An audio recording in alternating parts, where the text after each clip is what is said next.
Muy buenos días, muy buenas tardes, muy buenas noches. Mi nombre es Dani Córdoba, el siervo inútil. En esta hora voy a hablarles de lo que ignoran los católicos. Es muy importante que entiendan y sepan que estas cosas que publico no es para ofender, no es para atacar, sino para informar la verdad. No estoy en contra de los católicos, no odio a los católicos, pero sí estoy en contra de las prácticas de la Iglesia Católica, estoy en contra de sus enseñanzas que van en contra de la Biblia y en contra de la palabra de Dios y en contra de la voluntad de Dios. Ahora, como lo dije en un principio, no los odio porque mi familia, toda mi familia es de católicos. Yo crecí en un lugar y en un hogar católico. Conozco las costumbres, conozco las liturgias, conozco las prácticas, conozco todo, absolutamente todo de lo que es la Iglesia Católica. Yo fui bautizado, fui confirmado, hice mi primera comunión, sí, participé de ciertos sacramentos y obviamente las liturgias, todo eso lo conozco. Así que pues como muchos me han dicho que yo no soy católico y nunca lo fui, está bien. Yo nunca lo fui. Y ahora que soy cristiano, pues me doy más cuenta de las prácticas erróneas. Bueno, no son erróneas, para ellos no son erróneas, son prácticas esenciales y claras que deben ellos supuestamente hacer. Ahora, mi propósito es que mi familia llegue al conocimiento de la verdad, y si yo no puedo predicarles de Cristo porque estoy lejos de ellos, espero que alguien les lleve la palabra de verdad y que entiendan, aunque estudien y estén estudiando entre comillas la Biblia, porque lo hacen nada más para contradecir y para protestar en contra de los mandamientos de Dios, porque parece que los protestantes somos los cristianos y no ellos están protestando por lo que dice la palabra de Dios, por lo que dice que no se debe hacer y se hace, y lo que no se dice que se debe de hacer, se hace. Ok. Las cosas que ignoran los católicos. Primero, el católico ignora qué significa la palabra misa. El católico no sabe qué significa la palabra misa. La palabra misa es de un vocablo latino, ¿verdad?, que se escribe metere con doble T. Esta palabra significa mandar a llamar, mandar a traer o enviar a alguien. Significa introducir, significa meter, cabe la redundancia, ¿verdad?, porque dice metere, es meter. También significa sacar, según el concepto. Y de ahí se deriva la palabra misión. Misión significa el lugar del enviado. Y misionero significa enviado. Eso significa misionero. Ok, entonces cuando dicen uno, vamos a hacer una misión, o sea, vamos a preparar un lugar a donde se va a llegar para cumplir cierto cometido. Eso significa misión. Y ya. Misionero. No creo que sea muy necesario remarcar lo que significa la palabra misa. Ahora, algunos saben qué significa la palabra Eucaristía. Eucaristía significa acción de gracias. El significado proviene de un vocablo griego que se escribe Eucharistia. Se pronuncia Eucaristía y ya latinizado es Eucaristía. Ok. Entonces esto significa acción de gracias o dar gracias. Otra cosa que los católicos ignoran acerca de la palabra hostia. Hostia también es un vocablo latino, ¿sí?, del cual se deriva la palabra hostil, Bueno, se escribe hoste o hostes, con H. Hostes. Significa, entonces, de ahí se deriva la palabra hostil. Usted sabe qué significa hostil. Hostil es una persona violenta, agresiva. ¿Sí? Eso significa hostil. Significa adversario. O sea, la palabra hostia, eso es lo que significa. Significa hostil, significa adversario, significa enemigo, ¿verdad? Significa, también de ahí se deriva la palabra hostigar. Hostigar significa perseguir, insistir, ¿verdad? Para insultar, molestar, torturar o matar. Eso significa la palabra hostigar. O sea, si yo sigo a alguien va a ser por un propósito. Con el propósito de hostigar es propósito de molestar, a estar duro y duro y duro con esta persona. ¿Sí? Para molestar, para ofender, para torturar. ¿Sí? Hay gente que se tortura psicológicamente con un hostigamiento.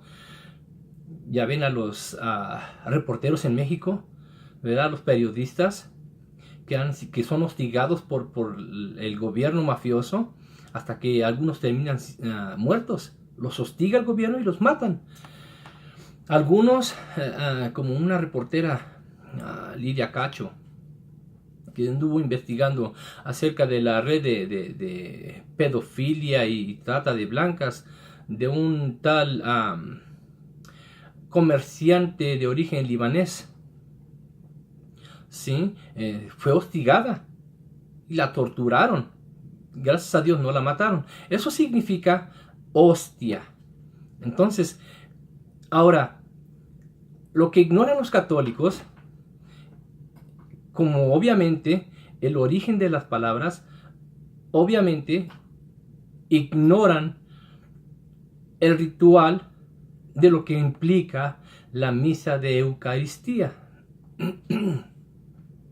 Nunca vamos a ver en la Biblia, ¿verdad?, que diga, que haya dicho Jesucristo, ok, a esta institución, o sea, la Santa Cena, de la última cena, que es la Pascua judía, ¿sí? Jesús no manda que hagamos la Pascua judía.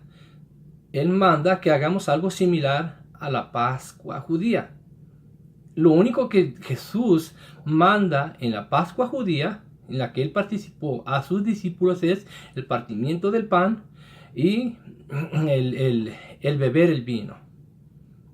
Él dice que el pan es su cuerpo y que el vino es su sangre. Y ahí dice ahí, esto es un nuevo pacto. Esto es una nueva alianza. Esta es una nueva convenio. Esto es un nuevo acuerdo. Es lo que significa alianza, pacto, acuerdo, convenio. ¿Sí? También se puede decir testamento. ¿Qué es un testamento? El testamento es un acuerdo donde el que está atestando que se tienen que cumplir ciertas cláusulas para que se lleve a cabo el testamento, que se lleve a cabo la voluntad del que está haciendo el testamento. ¿Y cuál fue lo específico en esto? Jesús dijo, partan este pan, porque este es mi cuerpo, y háganlo en memoria de mí. Y después dice, tomen la copa, beban del vino, y recuerden que esta copa que contiene el vino es mi sangre del nuevo pacto. Entonces no vamos a ver en la Biblia que haya dicho Jesús, bueno, a este acto le vamos a llamar misa de Eucaristía. Y lo van a hacer como los sacerdotes hacían. Van a introducir la práctica de mecer el incensario, ¿verdad? El sacerdote, porque tampoco habla de sacerdote en el ritual de la Pascua, en el ritual de la última cena. Entonces dice, no dice que el sacerdote va a tomar la hostia que la hostia no se menciona en la Biblia. La hostia no es pan. Es más, la hostia está tan delgadita que ni siquiera a galleta llega. O sea, es algo tonto, ¿no? Bueno, entonces no dice que el sacerdote levantará la hostia y hará un conjuro para hacer bajar a Jesús en la hostia y que la hostia se convierta en Dios y que los creyentes se van a comer a Dios. Eso no lo dice. Tampoco dice que eso iba a ser instituido de tal manera que tendría que ser guardado como una tradición, como un mandamiento, porque literalmente no existe. Eso es lo que ignora el católico. A tantos me preguntan y me mencionan esos versículos, me mencionan acerca de que Jesús dijo que el que no comía su sangre y no bebía su sangre no podía tener vida eterna. Hay que recordar que en esos pasajes, eso ya lo hablé en otros videos anteriores, así que yo le recomiendo que los escuche. El video se llama la misa de Eucaristía, un rito satánico. En el primer video puse la advertencia de que si es católico no vea ni escuche el mensaje, porque es muy ofensivo.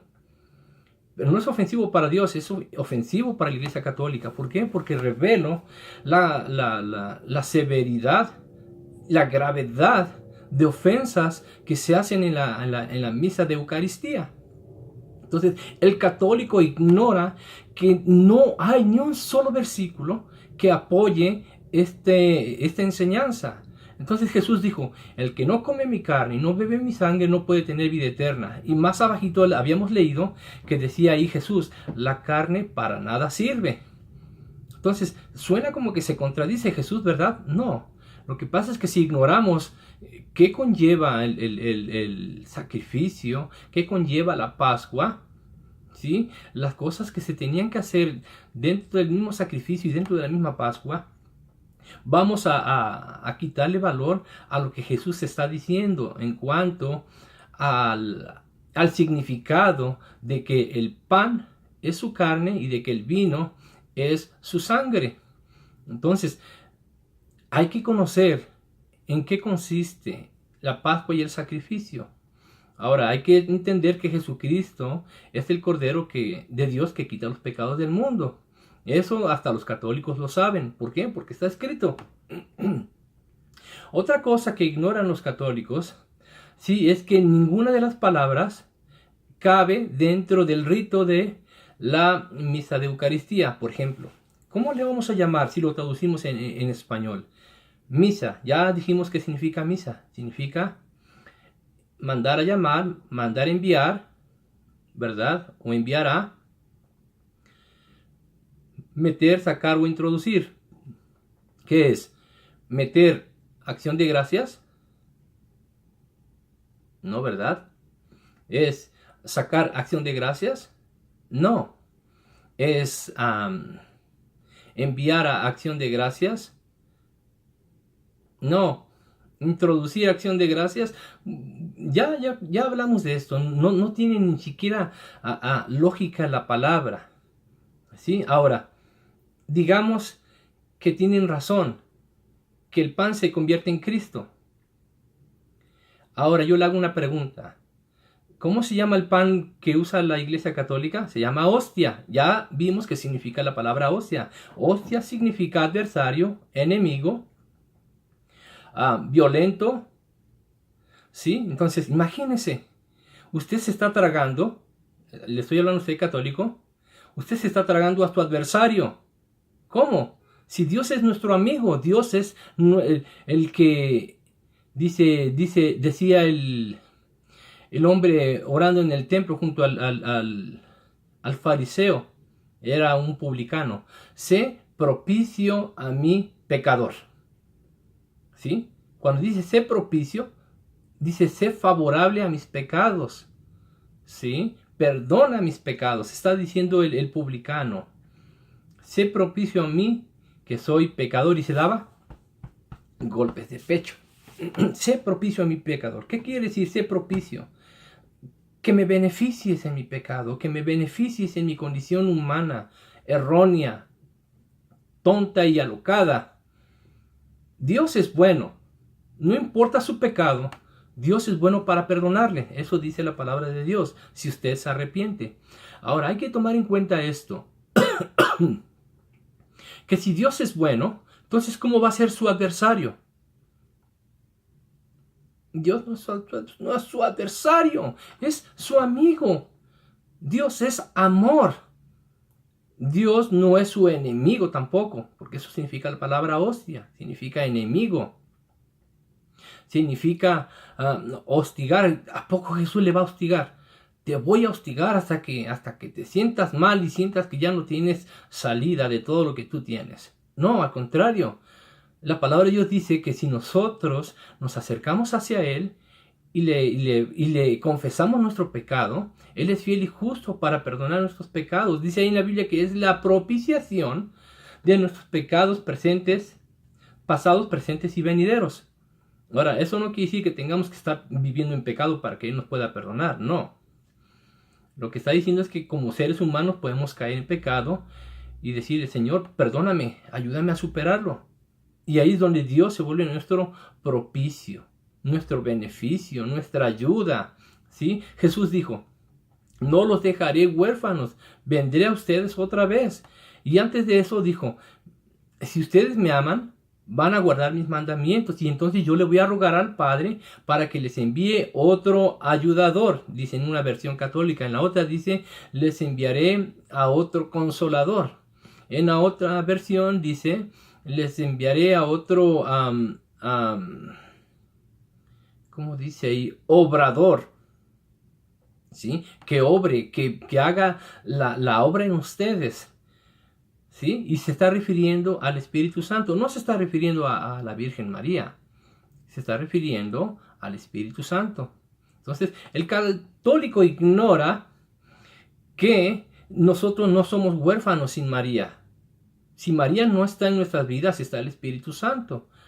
Y otra cosa que ignora es que María no puede escuchar sus oraciones. No hay ni un solo versículo que diga, María puede escuchar tu oración. Jesús dijo, y todo lo que pidieres al Padre en mi nombre, yo lo haré. Todo lo que me pidas en mi nombre, yo lo haré. Eso dice. Es más, Jesús enseñó el Padre Nuestro, no enseñó la Madre Nuestra. ¿Sí? Si usted encuentra un versículo, un texto donde hable sobre la Madre Nuestra, entonces yo le voy a aceptar lo que usted me diga. ¿Sí? El Ave María no es una oración. El Ave María es una salutación, es un saludo de los ángeles, ¿verdad? A María, mas no es una oración. Ahora, los ángeles son salvos, ¿verdad? Esos ángeles que bajaron son ángeles de Dios. ¿Cómo le iban a decir, María, sálvanos? ¿Verdad? No dijeron eso. Dijeron, María. ¿Sí? No le dijeron, María, sálvanos. Salve María. ¿Sí? Llena eres de gracia. El Señor es contigo. Bendita entre todas las mujeres y bendito el fruto. ¿Sí? Que hay en tu vientre. Bendito el fruto de tu vientre. ¿Sí? Lo que más se dice en la letanía son repeticiones tontas. El Padre Nuestro no es una repetición tonta. El Ave María, católico, es una repetición tonta. ¿Por qué? Porque María no les escucha. Santa María, Madre de Dios, ruega por él o por ella y por nosotros los pecadores en la hora de ahora y en la hora de nuestra muerte. Amén. María no puede rogar por nadie en la muerte, en el hecho de muerte de nadie. Es más, ni Jesús puede rogar, ¿verdad? Por una persona en el hecho de la muerte, si esta persona no se ha arrepentido. Para eso la persona tiene que arrepentirse, aunque ya esté ya a un paso de la muerte. La sangre de Jesús fue suficiente para perdonarle, aún así allá en el último suspiro de su vida. Entonces, volviendo al tema de la Eucaristía,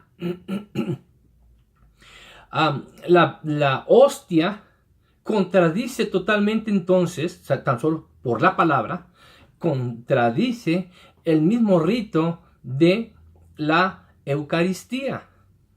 ¿Sí?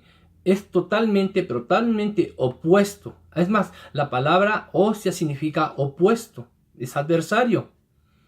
Ahora, si ustedes creen que es Dios, entonces ¿cómo se pueden explicar que entonces se están comiendo al opuesto? Se están comiendo al negativo, porque opuesto es negativo, al positivo. ¿Sí? ¿Cómo es que se están comiendo al adversario? ¿Sí? Al hostil, al violento, al agresivo.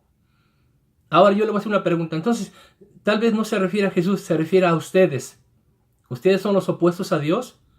Si son opuestos, entonces ¿por qué se lo están comiendo? Si son los adversarios, entonces ¿por qué se lo comen? Se supone que son adversarios. Ahora, ¿son hostiles? Piensa en esto, piense. ¿Es usted el hostil? Si usted es hostil, entonces ¿por qué se está comiendo a Dios? Ahora, vayamos a los derivados de esta palabra, que es hostigar. ¿Usted hostiga a Jesús? No. Ahora, con sus actos sí está hostigando a Jesús. ¿Qué estaba haciendo Pablo antes de llamarse Pablo, verdad? Era Saulo de Tarso. ¿Qué estaba haciendo con los cristianos? Los estaba persiguiendo. ¿Sí? Él era hostil, él era el opuesto, él era el enemigo, el adversario de Cristo. Hasta que Jesús se le apareció en el camino y le dijo: Saulo de Tarso, ¿por qué me persigues? ¿Quién eres tú, Señor? Soy Jesús, a quien tú persigues. Deja de perseguir mi iglesia. Usted, amigo católico, se está comportando como un hostil. Usted está hostigando la voluntad y la palabra de Dios, diciendo cosas que no están escritas. Esto que acabo de mencionar, si usted tiene la manera de probarlo bíblicamente, claro y literal, así como yo se lo estoy diciendo, hágalo. Y si no, está usted en un lado opuesto, está usted en el lado adversario, hostil, violento y agresivo. ¿Por qué? ¿Se ha puesto a pensar que los verdaderos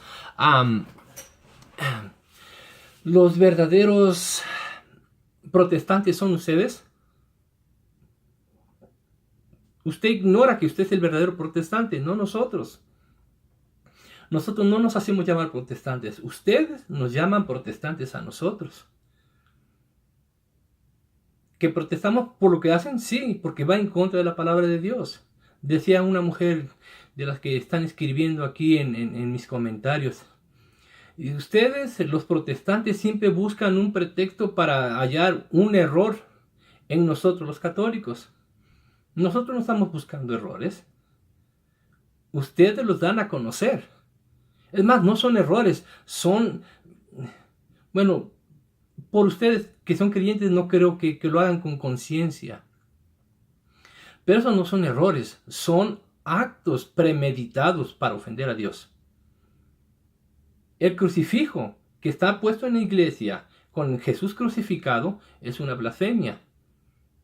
¿Sí? Porque están exponiendo a Jesús a vergüenza, están exponiendo a Jesús en vituperio, en ofensa. Y eso lo dice la Biblia, que eso no puede ser. Ya, lea el libro de Hebreos, ya lo dije yo en otro video anterior. Lo que usted ignora es lo que usted cree que a Dios le agrada, es lo que más Dios está odiando.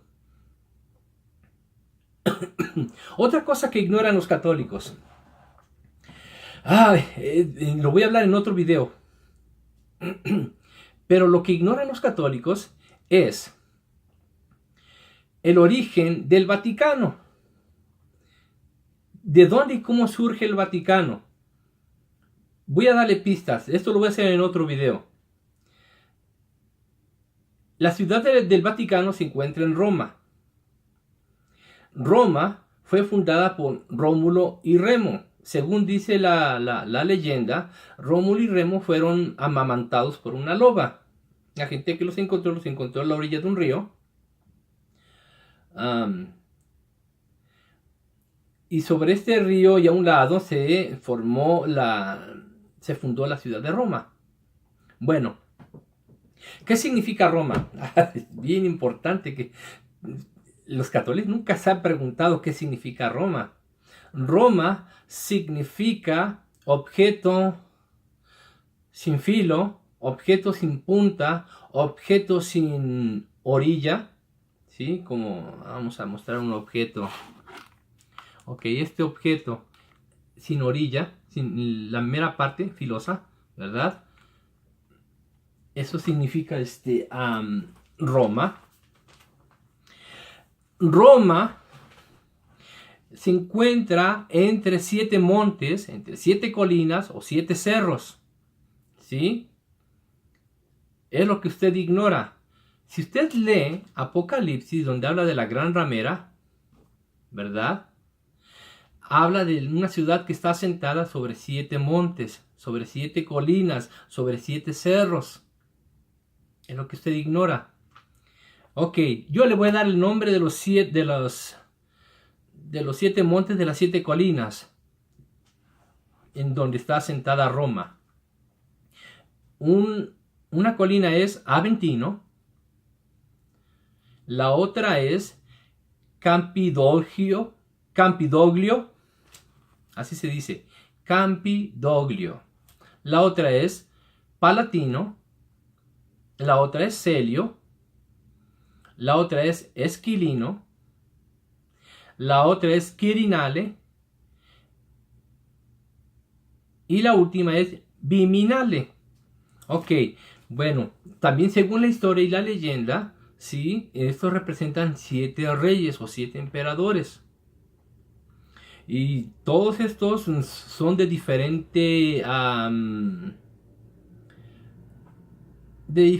casta, de diferente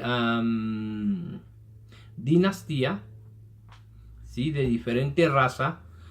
Roma es una combinación de razas también. Bueno, y sobre, antes de que Roma fuera fundada, había una casta, una raza llamada los etruscos. Ellos habitaron la parte central de Roma, lo que hoy se conoce como Italia. Bueno, precisamente estos etruscos eran muy místicos. Ellos eran dados a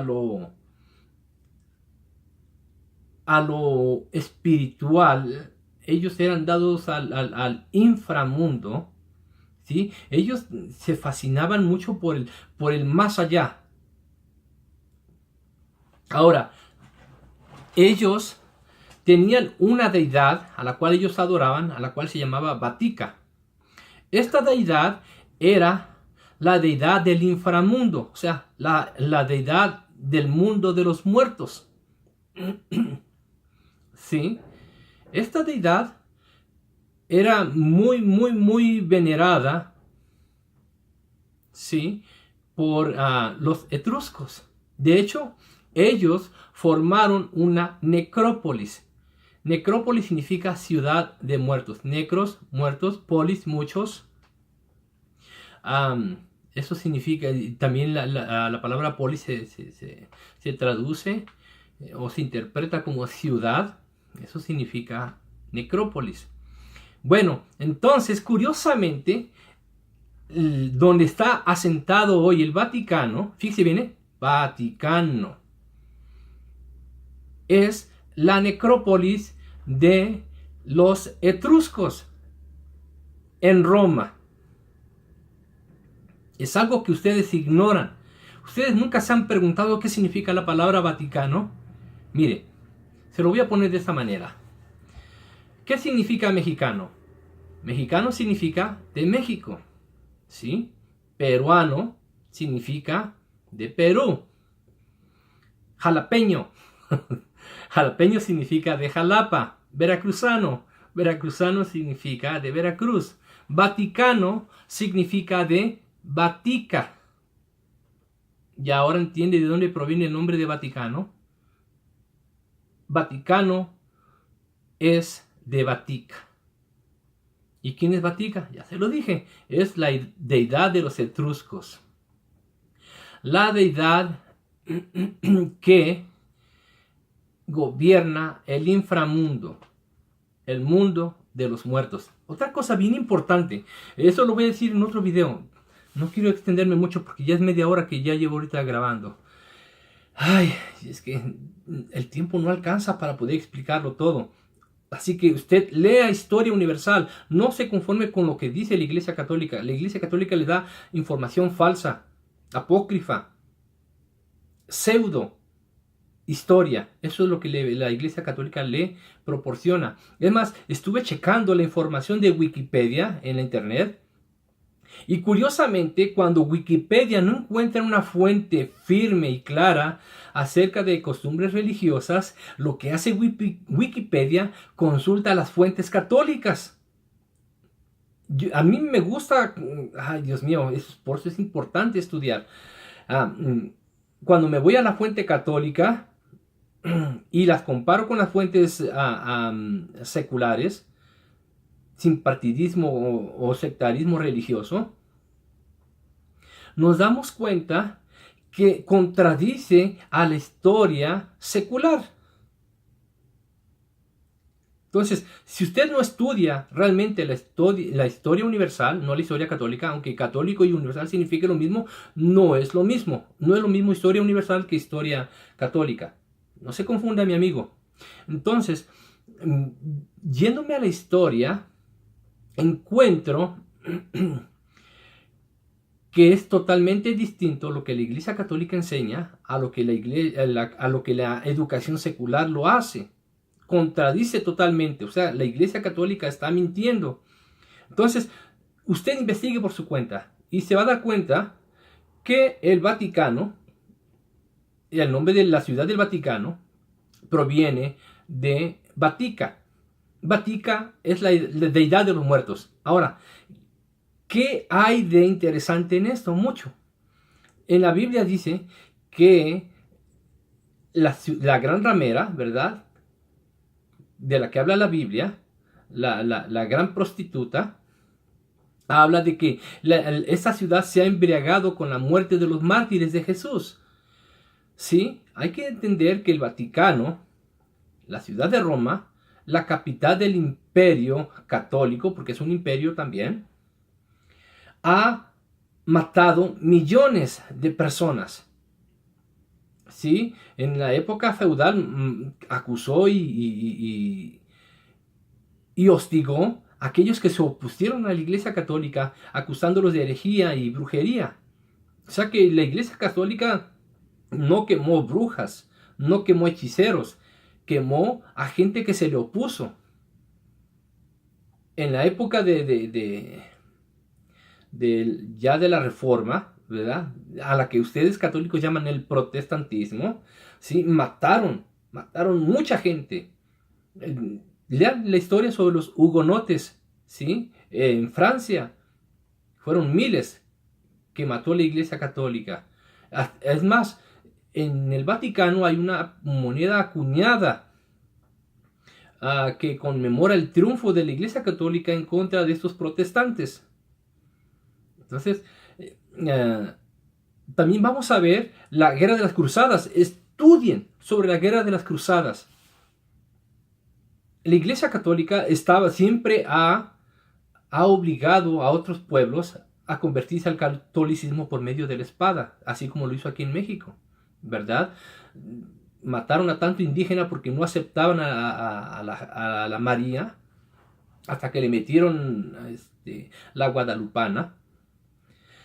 Y así, en ese tiempo surgió Mohamed. ¿Quién es Mohamed? Mohamed es el iniciador del Islam, el que recibió la revelación del Corán. Bueno, pues convenció a sus hermanos, ¿verdad?, de sangre, que eran los árabes de aquel tiempo, a que se convirtieran en el Islam. El Islam significa sometimiento. Entonces, los pueblos que no se querían convertir al Islam, también igual de la misma manera los obligaban por medio de la espada. ¿Y qué pasó? Que pues esta gente, por no morir, se convirtieron al Islam. El Islam estaba ganando terreno en lo que es al norte de África y parte de Medio Oriente. ¿Y qué dijo la Iglesia Católica? No, nos están quitando a miembros. Entonces formaron un ejército, ¿sí? Los países más católicos, que eran Francia, España, Portugal, ¿sí? Formaron sus ejércitos, ¿sí? Donde les ponían una casaca con una cruz. Ustedes pueden verlo y consultarlo en la internet, cómo eran esos uniformes, ¿sí? ¿Recuerdan ustedes la historia de los tres mosqueteros, cómo vestían con esas espadas y y esos sombreros parecía que tenían unas plumas gigantes ahí arriba en la cabeza, y en su casaca tenían una cruz formada por cuatro triángulos así juntados por la punta? Bueno, ese era el símbolo el ejército de las cruzadas. Entonces, cuando ellos decían, vamos a hacer una cruzada evangelística, por eso es que el cristiano no debe usar la palabra cruzada. Cruzado significa que van a hacer guerra para matar y hacerlos convertirse a Cristo por la fuerza, y eso no es bíblico. Las personas se deben de convertir por la verdad de la palabra de Dios, no por la fuerza. Entonces, pero se tenían que encontrar o enfrentar a los musulmanes. Para los católicos esta guerra se llamó la Guerra de las Cruzadas, y del lado de los musulmanes se llamó la Guerra Santa. ¿Sí? La Iglesia Católica ha matado mucha gente, y en la Biblia dice, fíjese bien, en la Biblia dice que la gran ramera es la que se ha embriagado con la sangre de los mártires. ¿Sí? En este caso, los musulmanes no son mártires de Jesús, pero los que mató la Iglesia Católica durante la Reforma son los mártires de Jesús. Ahora, ¿qué tiene que ver esto con el Vaticano? Mucho. ¿Sí? ¿Dónde fue muerto Pedro? En el Vaticano, en la ciudad de los muertos, en la ciudad del inframundo, en la necrópolis. Sí, concuerda mucho. La Iglesia Católica y el mismo gobierno romano persiguió a los cristianos hasta Constantino. Fíjese bien, qué curioso que fue precisamente el Imperio Romano que oficializó la Iglesia de Cristo. Aunque en ese tiempo, en los tiempos de Constantino, ¿sí? Tuvo que trasladar la capital de Roma, del Imperio Romano, a Constantinopla, la ciudad, es una ciudad turca hoy en nuestros días.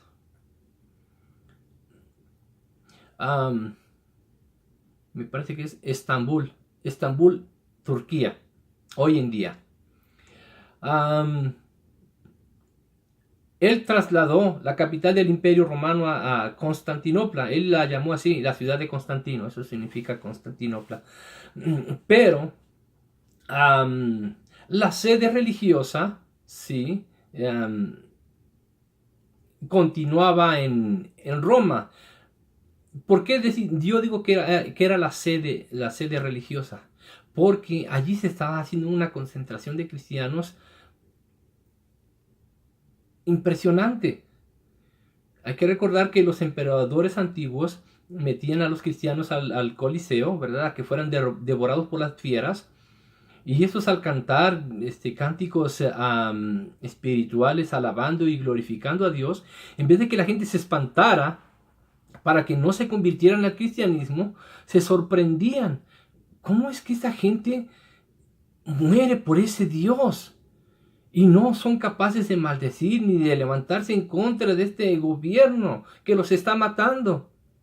Debe ser algo tan fuerte y tan convincente que ellos decidan morir por ese Dios. Y entonces la gente se convertía. Entonces, en Roma se estaba invadiendo de cristianos. Ni modo de que mataran a todos, ¿verdad? Para que se quedaran sin habitantes. Bueno, entonces no podían combatir el cristianismo. Entonces ahí es donde Constantino decide parar la persecución y oficializar la Iglesia de Cristo como la iglesia oficial del imperio. Bueno, entonces en Roma muere Pedro, muere Pablo también. Pablo murió decapitado en Roma. Pedro no sabemos cómo llegó ahí. No sé si fue para compartir el evangelio. Pero llegó hasta ahí y lo agarraron y lo crucificaron de cabeza. Y ahí donde se erige el templo, la basílica de San Pedro, ahí fue donde fue crucificado San Pedro. Ahora, hay que recordar que ahí mismo están guardados los restos de San Pedro. ¿Sí? En la ciudad del Vaticano están guardados los restos de San Pablo y los restos de otros muchos mártires de Jesús.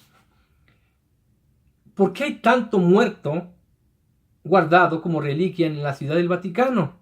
Es obvio. Recuerde que la ciudad del Vaticano, la ciudad de Vatica, es una necrópolis, es una ciudad de muertos. No es coincidencia, ¿verdad? No es coincidencia. En Roma y el Vaticano guardan los restos de los mártires de Jesús. La ciudad del Vaticano le está haciendo honor a su nombre. Y eso ustedes los católicos no lo sabían. Se está alargando el video y espero que se pueda grabar. Voy a continuar haciendo una comparación de lo que es Roma, ¿verdad? El Vaticano con la gran ramera de Apocalipsis, con la gran prostituta de Apocalipsis. Lo voy a decir desde su origen y lo voy a decir desde su situación geográfica. Como dije, los 7 montes, los 7 cerros, las 7 colinas de la cual habla Apocalipsis, porque no hay ninguna ciudad en la tierra que esté situada, erigida en un espacio geográfico donde estén los 7 montes, las 7 colinas, los 7 cerros. Entonces, los espero en el siguiente video, no sé cómo le voy a llamar, pero ahí lo voy a explicar todo. Dios me los bendiga y estamos en contacto.